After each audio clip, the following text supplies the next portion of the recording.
Magandang araw po sa inyo po at magandang morning para sa inyong lahat. At ito po ako sa simbahan ng mga banal sa huling araw at ito po pagsisisi po ang ating gagawin yon.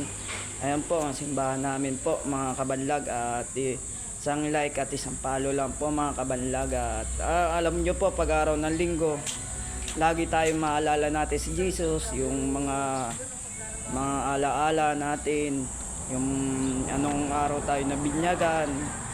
Kailangan tuloy-tuloy ang pagsimba at tuloy-tuloy po ang pagsisisi natin po sa lahat. At yan po, nililibot ko po yan, ang simbahan po. Yan po.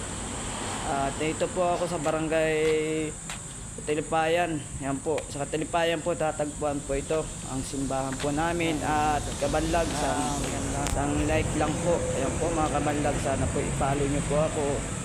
At mga kamanlag, sana po araw ng linggo maalala nyo po si Jesus at araw ng pagsisi.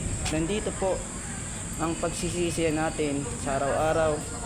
At kabanlag, sana po konting ingat at maalala natin yun na lang po. Maraming salamat po.